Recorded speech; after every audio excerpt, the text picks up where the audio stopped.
లోని విశేషాలు తెలుసుకుంటున్నామండి. ఎన్నో అధ్యాయంలో ఉన్నాం అంటే 13 అధ్యాయంలో. ఈ అధ్యాయంలో మనం నిన్నటి రోజు అంటే థర్స్‌డే మనం ఏం తెలుసుకున్నామో ఒక్కసారి ఆ విషయాలు కొంచెం క్లుప్తంగా తెలుసుకొని, ఈ రోజు విషయంలోకొద్దాం. అదెప్పుడంటే 1958 మార్చిలో మనీ ఫ్యామిలీ లెటర్స్‌లో రాస్తుంది. బాబా సౌత్ కరోలినాలో ఉన్నప్పుడు మెర్టిల్ బీచ్‌లో ఒక సహవాసం చేశారు. మెక్సికో ఏదో ప్రాంతంలో. అక్కడ 250 మంది స్త్రీ పురుషులు వచ్చారు. ఆ సహవాసం కూడా చాలా జరిగింది. బాబా మొదటి రోజున అన్నారట, "నన్ను అవతారునిగా అంగీకరించి, ఆ విధమైన విధేయత నా ఎడల చూపాలి" అని కూడా బాబా చెప్తున్నారు.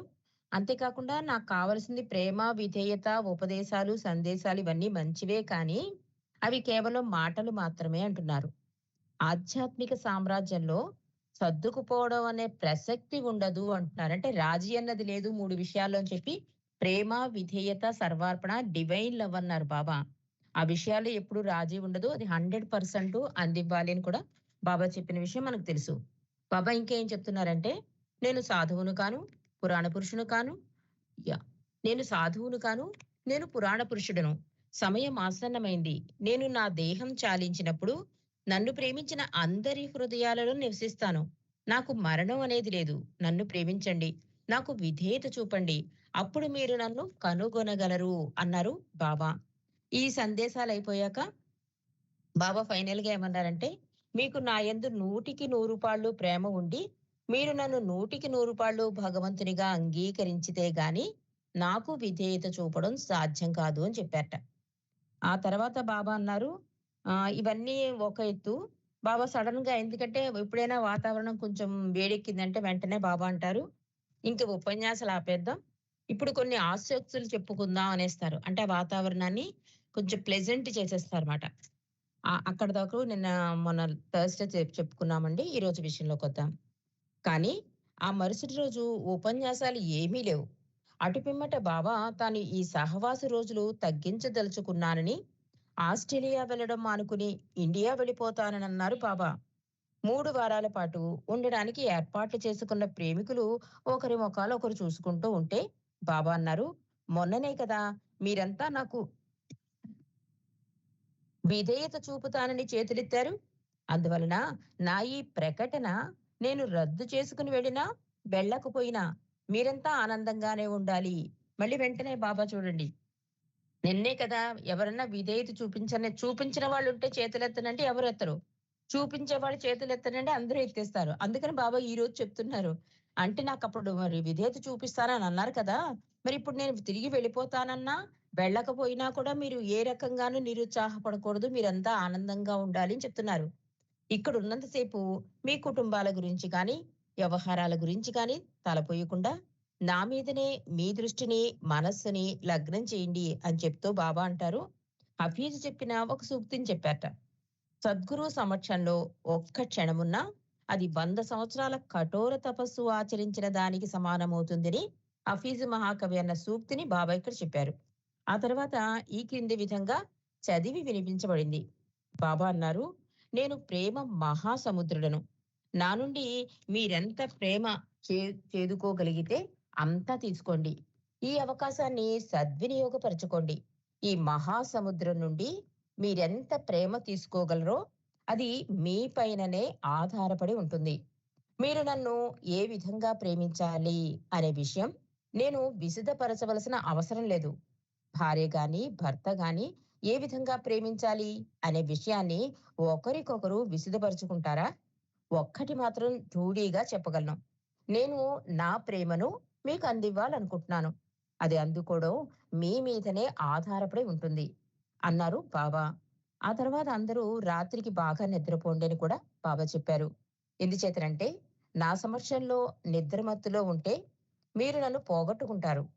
రోజు మీరు హాజరవుతున్నప్పటికీ మీ నిద్రమత్తు మిమ్మల్ని నా సమక్షంలో లేకుండా చేస్తుంది. ఒక రకంగా ఇది హెచ్చరికే అనుకోవచ్చు మనం. మన స్కైప్‌లో ఉన్న బాబా సెంటర్‌లోకెళ్ళినా కూడా మా మనసు ఇష్టమొచ్చినట్టు తిరిగేస్తూ ఉంటుందండి. అంటే అక్కడ ఉంటాం గానీ, ఆ బాబా ప్రెజెన్స్‌ని అనుభూతి పొందలేకపోతూ ఉంటాం. అందుకని బాబా ఎంత అద్భుతంగా మనకి అందజేశారంటే, ప్రేమ గురించి చెప్తున్నారు. ఎలా ప్రేమించాలి అని డౌటొస్తుంది కదా! భార్యాభర్తలే చూసుకోండి. ఒకళ్ళనొకళ్ళు నేనింత ప్రేమిస్తా, నువ్వంత ప్రేమిస్తా ఏమైనా లెక్కలేసుకుంటారా? అలా ఉండదు కదా! అలా సహజంగా నన్ను ప్రేమించండి అని చెప్తున్నారు. నేనెప్పుడూ ప్రేమను అందిస్తూనే ఉంటాను. దాన్ని అందుకోవడం మీ మీదనే ఆధారపడి ఉంటుంది అంటున్నారు బాబా. అంటే ఒక సహవాసం పెట్టినా, ఒక ఆన్‌లైన్ స్కైపేనా ఎవరైనా నలుగురు నా గురించి మాట్లాడుకుంటే నేనక్కడ వచ్చి కూర్చుంటాను అని చెప్తున్నాడు తండ్రి. అంటే ఇప్పుడు ఆల్రెడీ 'మెహర్ దర్బార్‌లో' బాబా వచ్చి కూర్చున్నారు. దానికి తగ్గట్టుగా మనకి 'లక్ష్మి' గారి బాబా ఫిల్మ్ చూపిస్తున్నారు. అంటే ఇక్కడ ఆయన మనల్ని చూస్తున్నట్టే ఉంటాయి. బాబా ప్రతి ఫోటో కూడా మనం మనసుతో కాదండి, హృదయం పెట్టి చూస్తే ఆయన మనల్ని పలకరిస్తాడు. ఎలా ఉన్నావు అన్నట్టుగా ఉంటుంది. ఏదో ఒక క్వెషన్ బాబా ఏస్తూనే ఉంటాడు మనని. మనం అడిగిన దానికి కూడా సమాధానం చెప్తారు. మనం హృదయపూర్తిగా ఆయన్ని ప్రార్థించినా, ప్రేమించినా. అందుకని బాబా చెప్తున్నారు, నా సమక్షంలో నిద్రమత్తొస్తే కనుక నన్ను కోల్పోతారు. అంటే నిద్రమత్తు అంటే మాయామత్తు కూడా అవ్వచ్చండి. మనసు వేసే వేషాలలో అందులో మునిగిపోయినా కూడా మనం భావాన్ని పోగొట్టుకుంటామని బాబా చెప్తున్నారు. కాబట్టి రోజు మీరు హాజరవుతున్నప్పటికీ మీ నిద్రమత్తు మిమ్మలను నా సమక్షంలో లేకుండా చేస్తుంది అన్నారు బాబా. నవీన కాలపు మనిషి ప్రతి విషయం తర్కించి జీర్ణం చేసుకుని విజ్ఞాన దృష్ట్యా అర్థం అర్థం చేసుకోవాలని ప్రయత్నిస్తాడు. అందుకే బాబా అన్నారు, ఈ సహవాసు కేవలం విషయాలు చర్చించే వేదిక గాని, సమావేశం గాని కాదు. ప్రేమికుడు, ప్రీతముడు ఒకరికొకరు అందిపుచ్చుకునే ప్రేమ సహవాసం. అది వివరింపనక్కర్లేదు. ఈ అతి సన్నిహిత ప్రేమ వాతావరణాన్ని ఆ ఉపదేశాలు, సందేశాలు పాడు చేస్తాయి. అవతారుడు సజీవంగా మీ ముందు ఉన్న ఈ అవతారాన్ని మీకు చేతనైనంత ఎక్కువగా ఉపయోగించుకోండి. అన్నీ మర్చిపోయి ఈ సహవాసులో నా మీద, నా సహచర్యం మీదనే మీ దృష్టిని కేంద్రీకరించండి. నేనే పురాణ పురుషుడను అన్నారు మేహర్ బాబా. భగవంతునికి సర్వార్పణ గావడం గురించి బాబా ఒక చిన్న నీతి కథ చెప్పారు. ఆ కథ ఇలా ఉంది. బాబా తన ప్రేమికులను ఒక వ్యక్తితో పోల్చారు. అతనికి సింహాలంటే చాలా ఇష్టమట. అందువల్ల ఒక సింహాన్ని తెచ్చుకుని పెంచుకోసాగాడు. కానీ దానికి భయపడి దానిని ఎంతసేపు బోనులోనే ఉంచుతాడు ఆ వ్యక్తి. దానికి ఆహారం పెట్టేటప్పుడు కూడా దానిని బోనులోనే ఉంచి దూరం నుంచి ఆహారం పెట్టేవాడు. బాబా కూడా తన ప్రేమికుల చేత ఈ సింహం లాగానే చూడబడుతున్నారు. వారికి బాబా యందు ప్రేమ ఉంది, గౌరవం ఉంది. బాబాను సంతోషపెట్టాలనే చాలా తాపత్రయపడుతూ ఉంటారు ప్రేమికులు. తమ ప్రేమ అనే ఆహారాన్ని ఆయనకు అందిస్తూ ఉంటారు. కానీ ఇదంతా బాబాను తమ నుండి దూరం ఉంచి చేస్తారు. కానీ ప్రేమికులు చెయ్యవలసిందేమంటే ఆ బోను తలుపులు తెరిచి అత్యున్నతమైన ప్రేమ ద్వారా ఆ బోనులోకి ప్రవేశించి తమని తాము ఆ ప్రేమ పులికి ఆహారంగా సమర్పించుకోవాలి. ప్రీతమని ఎడల గల ప్రేమలో ప్రియుడు దగ్ధం కావాలి. ఎంత అద్భుతంగా ఉందో ఈ కథ. అంటే బాబా కూడా అండి 'లిజన్ హ్యుమానిటీలో' చెప్తారు. సహవాసుల్లో భగవంతుడిని భయపడిపోతారు, చేతులు కట్టేసుకుంటారు, దూరమైపోతారని ఆయన సాన్నిహిత్యాన్ని దగ్గరతనం చేసుకోవడం కోసం చాలా అమాయకత్వం నటించేవారు అని చెప్తారు ఇరిచ్చి. అంటే ఎంత అమాయకత్వం అంటే, నీ ప్రయాణం ఎలా జరిగింది? నీ ఆర్థిక పరిస్థితి ఏంటి? నీ ఆరోగ్యం ఎలా ఉంది? నువ్వెలా వచ్చావు? అని ఒళ్ళో పెట్టిన పిల్లాడిని కూడా పాప, బాబా అని అడిగేవారు. అంటే వాళ్ళకి బట్టలు లేకపోయినా కూడా. అంటే చాలా అద్భుతంగా నటించారు ఆయన పాత్రని అని చెప్తారు. 100% దైవీ మానవుడిగా తన పాత్రను పోషించారని ఇరిచి చెప్తారు. అలాగే ఇక్కడ బాబా కూడా మనం ఎలా ప్రవర్తిస్తున్నామో చెప్తున్నారు చూడండి. సింహం లాంటి ఆయన్ని చూస్తాం. బాబా అంటే ఇష్టం ఉంటుంది. అన్నీ ఉంటాయి. కానీ ఎలా ఉంటుంది? బోనులో సింహంలా ఉంచుతున్నాం బాబాని. అలా కాకుండా మీ ప్రేమ అనే ఆహారాన్ని ఆ సింహానికి ఆహారంగా వెయ్యండి అని చెప్తున్నారు. మీరు దగ్ధమైపోవాలి అందులో అని చెప్తున్నారు బాబా. అంటే ఆయన ఇచ్చకు తలవొగ్గడం అనమాటండి. అందుకే మై విష్ ఇచ్చారు. మై విష్ అన్నది ఎందుకు? నా ఆర్డర్, నా ప్రేమికుడన్నవాడు ఇలాగే ఉండాలి. ఇవి ఆచరించి తీరాలి అని చెప్పారు. ఎందుకు? దానివలన బాబాకేమీ లాభం కాదండి. మనకే లాభం. మన జీవిత గమ్యం త్వరితగతం అవుతుందనమాట. అంటే జీవితంలో ఏవొచ్చినా కూడా తండ్రి నీ ఇచ్చ అని తలవొగ్గడానికి ఎలాంటి దానికి కారణమవుతుంది? అధికాధికమైన ప్రేమ. అందుకే మూడో ప్రార్థనలో బాబా అధికాధికంగా, అధికాధికంగా అని అన్ని సార్లు అన్నారు అంటే కారణం ఏంటి? ఈ అధికాధికమైన ప్రేమ అవుతుందంటే, ఈ బోనులో సింహాన్ని పెట్టాం గదా! తలుపులు తీసేసి లోపలికెళ్ళిపోయి దగ్గరుండి ఆ ప్రేమ అనే దాన్ని మనం అందిస్తాంమాట. అలా తయారవ్వాలని చెప్తున్నారు. అందుకే మై విష్ ఇచ్చారు బాబా. కాబట్టి బాబా చాలా అద్భుతంగా ప్రీతముని ఎడల గల ప్రేమలో ప్రియుడు దగ్ధం కావాలి అని చెప్పారట. ప్రేమికుని దారికి అడ్డుగా నిలుస్తుందేమిటి? అతని బుద్ధి కుశలత. తనలో తాను తాదాప్యం చెందడానికి, భగవంతుని సర్వార్పణ గావించుకోవడానికి భయం. అందువల్ల ప్రేమికుడు చర్చలు, ఆలోచనలందు తల దాచుకోవాలని చూస్తాడు. కానీ ఎన్ని పుస్తకాలు చదివినా, ఎన్ని వివరణలు విన్నా మాటలు కేవలం మాటలుగానే మిగిలిపోతాయి. బుద్ధిని సంతృప్తి పరచడానికి తప్ప అవి ముందుకు తీసుకుని పోలేవు. కేవలం భగవంతుని ఎడల గల ప్రేమ ఒక్కటే మహిమలు చేయగలదు. ఎందుచేతనంటే ప్రేమ తర్కానికి, మనస్సుకి అతీతమైంది. అటువంటప్పుడు చదవవలసిన అవసరం ఏముంది? త్వరగా వెళ్ళిపోతానని బాబా అన్నప్పటికీ ప్రేమికుల కోరికను మన్నించి ఆయన నెలాఖరు వరకు ఉండిపోయారు. అంటే 18 రోజులకు బదులు 14 రోజులుండి అక్కడి నుండి ఆస్ట్రేలియా వెళ్లి మరో 3 రోజులు గడిపారు. ఉపన్యాసాలు, వివరణలు ఇవ్వడం ఇష్టం లేదు బాబాకి. అన్నప్పటికీ ఒక్కొక్కసారి చెబుతూ ఉండేవారు. కానీ ఏదైనా వివరణలు చెప్పాలంటే ఏదో కొండ మీదకి ఎక్కుతూ ఆయాసపడుతున్నట్టుండేది నాకు అంటారు బాబా. మీకు ఉపన్యాసాలు, వివరణలు చెప్పాలంటే నాకు చాలా విసుగనిపిస్తుంది. ఈ ఉపన్యాసాలు, చర్చలు, వివరణలు అన్నీ విశ్వ కార్యక్రమంలో ఒక భాగమే అవడం వలన ఇదంతా నాకు మరింత భారంగా తయారవుతుంది. గోళీలాడడం, గిల్లీ దండ ఆడడం, గాలిపటాలు ఎగరవేయడం, క్రికెట్ ఆడడం ఇవన్నీ కూడా విశ్వంలోని విషయాలే. కానీ అవి నా భారాన్ని దింపుతాయి. అది కొండ దిగడం వంటిది. అది శ్రమగా ఉండదు. విరామంలా ఉంటుంది నాకు. చలోక్తులు, హాస్యాలు కూడా నాకు ఉపశమనం కలిగిస్తాయి అన్నారు మెహర్ బాబా. ఈ ఉపన్యాసాలు, వివరణలు అన్నిటిలోనూ బాబా ఒక్క విషయం గురించి నొక్కి వక్కాణించారు. అదేంటంటే విధేయత, ప్రేమ. అమెరికాలో ఉండే పద్ధతులను అనుసరించి ఎవరైనా బాబా వద్దకు వస్తే అతని ఊరు, పేరుతో పాటు విద్యార్హతలు మొదలైనవి కూడా చెప్పడం అలవాటు. ఈ అర్హతలేవి నాకు పట్టవు. మీ నుండి నేను ఆశించే అర్హత ఒకటే, అది ఏ ప్రేమ అంటారు బాబా. ఎవరు నన్ను ప్రేమిస్తున్నారో లేదో నేను తెలుసుకోగలను కూడా బాబా తెలియజేస్తారు వాళ్ళకి. మళ్ళీ వెంటనే ఎవరు మనసు నొచ్చుకోకుండా మీరు నన్ను ప్రేమిస్తున్నారు, మిమ్మల్ని చూసి నేను చాలా సంతోషిస్తున్నాను అనేవారు బాబా. సాధారణంగా పాశ్చాత్యులు పురుషుని బుద్ధి కుశలతోనూ, చేతలతోనూ అన్వయిస్తారు. స్త్రీని సహజ జ్ఞానంతోనూ, మెత్తని మనస్సుతోనూ అన్వయిస్తారు. సహవాస కార్యక్రమంలో బాబా చాలా సార్లు స్త్రీ పాత్ర యొక్క ప్రాముఖ్యత గురించి చెప్పారు. ఈ మాటలు బాబా స్త్రీ మండలి వారిని, ముఖ్యంగా మెహరాను చూచిన విధానం తెలియజేస్తుంది. ఈ సందర్భంగా కూడా బాబా ఒక కథ లాంటి సామ్యం చెప్పారు. భగవంతుడు ఒకడే. తల్లిగా, తండ్రిగా కలిసి ఉన్న ఏకైక స్వరూపుడు. ఆయన ప్రతి వారిలో ఉన్నాడు. ప్రతి దానిలోనూ ఉన్నాడు. అన్నిటికీ అతీతంగా కూడా ఉన్నాడు భగవంతుడు. పరమాత్మ స్థితిలో ఉన్న భగవంతుని గురించి చెప్తాను. పరమాత్మ స్థితిలో భగవంతుడు ఏకకాలమునందు తల్లిగా, తండ్రిగా ఉంటాడు అన్నారు బాబా. ఇప్పుడు ప్రపంచంలో ఉండే మామూలు తల్లిదండ్రుల విషయం చూద్దాం. ఒక దంపతులను ఒక దంపతులకు 7 కుమారులు ఉన్నారనుకోండి.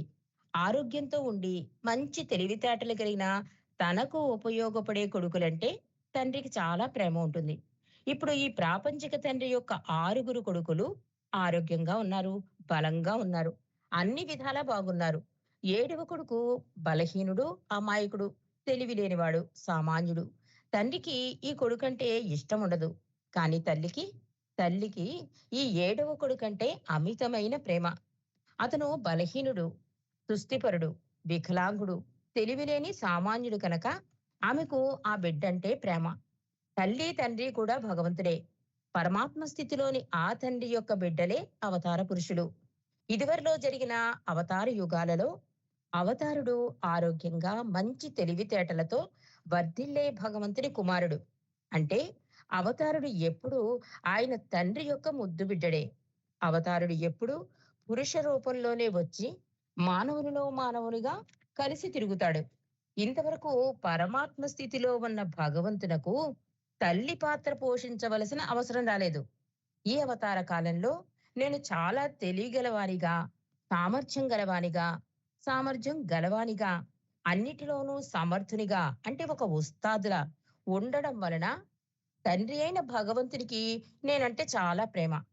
కానీ అదే సమయంలో ఈ కాలంలో నేను అబలుడనయ్యాను చెప్తున్నారు బాబా భగవంతుడి యొక్క తత్వాన్ని తండ్రిగా, తల్లిగా ఆయన ఎలా సంచరిస్తాడో అది ప్రాపంచికంలో తల్లిదండ్రులతో కూడా పోలుస్తున్నారు బాబా. 1952 సంవత్సరం అమెరికాలో నాకు ఎడమ వైపు దెబ్బ తగిలి తల నుండి కాలు వరకు గాయాలయ్యాయి. సాధారణంగా ఎడం వైపు స్త్రీని, కుడివైపు పురుషుణ్ణి సూచిస్తూ ఉంటారు. 1956లో ఇండియాలో నాకు కుడివైపు తల నుండి కాలి వరకు గాయాలు తగినాయి. భౌతికంగా వికలాంగుని వలె అవడమే కాకుండా నేను అనంతమైన అమాయకుడను. ఈ విధంగా నేను తల్లి అయిన ఆ భగవంతుని ముద్దు బిడ్డను కూడా అయ్యాను. ఆ విధంగా ఈ అవతార కాలంలో భగవంతుడిగా, తల్లిగా, తండ్రిగా 2 పాత్రలు ధరించాను అన్నారు బాబా. ఒకసారి ఎవరో బాబా నిన్ను ప్రేమించడం ఎలా అని అడగగా బాబా అన్నారు, ప్రేమ యొక్క అవసరం స్త్రీకి ప్రత్యేకంగా గల ప్రేమ గుణాన్ని గురించి బాబా కథ చెప్పారు. ఆ కథ ఇలా ఉంది. మీరాబాయి గురించి మీరంతా విని ఉంటారు కదా. 200 లేక 300 సంవత్సరాలకు పూర్వం నివసించిన ఒక చక్కని స్త్రీ ఆమె. ఉత్తర హిందూస్థానంలో ఉన్న ఒక ధనవంతుడైన రాకుమారుని భార్య ఆమె. అతను అటుపిమ్మట రాజయ్యాడు. ఆమె కృష్ణ భక్తురాలు. 5,000 సంవత్సరాలకు పూర్వమే శ్రీకృష్ణుడు వచ్చాడు. ఆమె సామాన్య ప్రజలతో కలిసి తిరగడం ఆవిడ భక్తికి ఆవిడ భక్తకి ఆవిడ భర్తకి ఇష్టం ఉండేది కాదు. ఎందుచేతనంటే రాణులు ఆ విధంగా వీధుల్లో తిరగరాదు. ఆమె కృష్ణుణ్ణి స్తుతిస్తూ పాటలు పాడుతూ పేదవారి గుడిసెల్లోకి కూడా వెళ్ళేది. ఆమె యొక్క కృష్ణ భక్తి ఆమెను లెక్కలేనన్ని పరీక్షలకు గురిచేసింది. ఆవిడను బం గదిలో పెట్టి బంధించారు. విషపు ఆహారం పెట్టారు. పువ్వులలో తాచుపామును వదిలారు. అవన్నీ కూడా తన ప్రీతముడైన కృష్ణుని కానుకలుగా స్వీకరించిందామె. ఆయనే ఆమెను కాపాడాడు. ఆవిడకి ఏమీ జరగలేదు. తుట్టతుదకు రాజు ఆమెను తరిమివేశాడు. రాజుగారు నన్ను తరిమివేస్తేనే నేను వెళ్ళడానికి చోటుంది. కానీ విశ్వప్రభువు కోపగించితే నాకెక్కడ చోటు ఉండదు అన్నదామె చాలా భక్తి పారవస్యంతో. ప్రజలామెకు ఎదురు తిరిగారు. సంవత్సరాలు గడిచినాయి. ఆ పీలికలైన దుస్తుల్లో కూడా ఆవిడ తేజోవంతంగా వెలగసాగింది. రాజు వచ్చి ఆమె పాదాల మీద పడ్డాడు.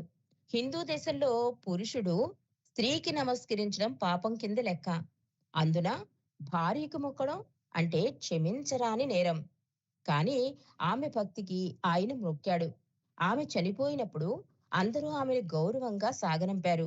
ఇండియాలో ఇప్పుడు అందరూ ఆమె భజనలు, కీర్తనలు గానం చేస్తూ ఉంటారు అని చెప్పారు బాబా. బాబా అంటున్నారు ఇంకా, నేను కృష్ణుడను. మీరంతా కూడా మీరా ప్రేమించినట్లు నన్ను ప్రేమించండి అన్నారు మెహర్ బాబా. 2-3 రోజుల తర్వాత బాబా ఆస్ట్రేలియా వెళ్లారు.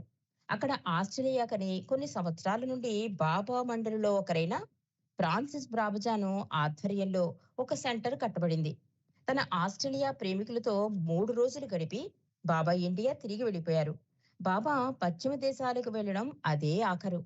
చాలా మంది పాశ్చాత్య ప్రేమికులు ఆయనను చూడడం కూడా అదే ఆఖరు. అలా ఈ 13 అధ్యాయం ముగిసిందండి. అంటే సహవాసులు ఎలా జరిగేవి? సహవాసులో బాబా ఏం చెప్పేవారు? బాబా ఏం కోరేవారు? ప్రేమికుల్ని ఎలా ఉండమనేవారు? ఇలాంటి అద్భుత విషయాలు చెప్తూ భగవంతుడే తల్లి, తండ్రి అని ప్రాపంచికంలో తల్లి, తండ్రి ఎలా ఉంటారో అలాగా అవతార పురుషుడిగా వచ్చినప్పుడు ఆయన తండ్రిగా, తల్లిగా ఎలాంటి పాత్ర పోషిస్తారు? అద్భుతంగా ఈ చాప్టర్‌లో మనకి వివరించారండి. అంతేకాక బాబా స్వయంగా కోరుకున్నారు. నేనే కృష్ణుడను. మీరందరూ కూడా మీరా ప్రేమించినట్లు నన్ను ప్రేమించండి అన్నారు. బాబాయే కోరారు కనుక అటువైపు అడుగులు వేయడానికి మనం ప్రయత్నం చేద్దాం. అందుకే బాబా హౌ టు లవ్ గాడ్ ఇచ్చారు కనుక వాటిలో ఒక్కటిని అనుసరించినా మిగిలినవన్నీ వచ్చి కూర్చుంటాయని చెప్పాడు కనుక ప్రయత్నం చేద్దామండి. జై బాబా. నెక్స్ట్ అధ్యాయం 14 అధ్యాయం. సుదీర్ఘ ఏకాంతవాసం. దీని గురించి ఏం చెప్తారో తెలుసుకుందాం. 1958 సంవత్సరం సహవాస జరిగిన పిమ్మట 12 నెలల పాటు బాబా మరింతగా ప్రజల నుండి దూరంగా ఉండసాగారు. తాను పాశ్చాత్య దేశాలకు చేసే ప్రయాణాలలో ఈ మధ్యకాలంలో చేసినది ఆఖరి ప్రయాణం అవుతుందని బాబా అన్నారు. తన వద్ద నుండి ఉపదేశాలు గాని, సందేశాలు గాని, సమావేశాలు గాని ఆశించవద్దు అన్నారు. అత్యవసర పరిస్థితుల్లో కేబుల్ లేక టెలిగ్రామ్ తప్ప మరే విధమైన ఉత్తరాలు ఉండరాదన్నారు. బాబా తరచూ రానున్న క్లిష్ట పరిస్థితుల గురించి, తన మౌన విరమణ గురించి చెబుతూ బాబా అన్నారు, నాకుగా నేను మౌన విరమణ చేయను. విశ్వం యొక్క క్లిష్ట పరిస్థితి నన్ను ఆ విధంగా చేయిస్తుంది అన్నారు మెహర్ బాబా. 1959 సంవత్సరం మార్చి నెల ప్రారంభంలో ఒక వారం రోజుల పాటు బాబా బొంబాయిలో ఉన్నారు. అక్కడ ఒక నేత్రహీనుల బడిని సందర్శించారు బాబా. ఆయన అప్పట్లో ఏమీ చెప్పకపోయినా ఆయన ఆ విధంగా బయటకు వచ్చి సంస్థలను సందర్శించడం అదే ఆఖరిసారి. ఆ తర్వాత 10 సంవత్సరాలు ఆయన మెహ్రాజాదు, పూనాల మధ్యనే తన కాలం గడిపారు. ఈ రెండింటికి మధ్య దూరం సుమారు 100 మైళ్ళు ఉంటుంది. అహ్మద్‌నగర్‌కి ఉత్తరంగా ఒక తోటలో చిన్న చిన్న ఇళ్ల సముదాయంతో కూడి ఉంటుంది మెహ్రాజాద్. అంటే 1959 నుంచి ఇంక బాబా మెహ్రాజాద్‌లోనే ఉండిపోయారు 10 ఏళ్ళు. అది మెహ్రాజాద్‌లో అని చెప్తున్నారు. 1944 సంవత్సరం నుండి బాబా ఇదే తన నివాసంగా ఏర్పరచుకున్నారు. పూనాలో గురుప్రసాద్ అని పిలువబడే చక్కని రాజభవంతిలో ప్రతి వేసవి ఏప్రిల్ నుండి జూన్ వరకు బాబా తన మండలి వారితో ఉంటూ ఉండేవారు. ఈ గురుప్రసాద్ బాబా ప్రేమికురాలైన బరోడా మహారాణికి చెందింది. ఆమె బాబా వేసవిలో అత్యుత్తుష్ అత్యుష్ణ ప్రదేశంలో గాక పెద్ద తోటతో గాని తన ప్రాసాదంలో చల్లగా గడపాలని బాబా కొరకు తన ఈ భవంతిని ఏర్పాటు చేశారు. మొదట్లో బాబా తన ఏకాంతవాసంలో మధ్య మధ్య విరామంగా ఇచ్చటకు వచ్చి పేదవారి సేవలో గడిపేవారు. గత 40 సంవత్సరాల నుండి చేస్తున్న ఈ కార్యక్రమాన్ని ఇక్కడ కొనసాగించేవారు బాబా. బాబా పేరు క్రమేణా అన్ని చోట్లకు ప్రాకి వేల కొలది జనం ఆయనను దర్శించి ఐహిక, ఆముష్మిక లాభాలను పొందాలని తహతహలాడేవారు. 1960 సంవత్సరం మే, జూన్ నెలలో హిందూ దేశం నలుమూల నుండి వచ్చే ప్రేమికులను దర్శనమిచ్చారు బాబా. రోజుకి సుమారు 10,000 మంది దాకా బాబా దర్శనం చేసుకునేవారు. జూన్ నెలలో కూడా బాబా పేదవారి కొరకు కొంతకాలం వెచ్చించారు. 2 పర్యాయములు ఆ విధంగా తన ప్రేమను ప్రకటించారు బాబా. బాబా సహోదరి మణి బాబా తుది 10 సంవత్సరాల్లో జరిగిన విశేషాలను ఎప్పటికప్పుడు కుటుంబ లేఖల ద్వారా అంటే ఫ్యామిలీ లెటర్స్ ద్వారా పాశ్చాత్యులకు అందజేస్తూ ఉండేవారు. అదొక్కటియే బాబాతో వారికి వారధి వలె ఉండేది. మరిన్ని విషయాలు మణి కుటుంబ లేఖల్లో తెలుసుకుందామని రాశారు. మరి ఆ విషయాలన్నీ కూడా రేపు తెలుసుకుందామండి మనందరం కూడా. అవతార్ మెహర్ బాబా కీ జై.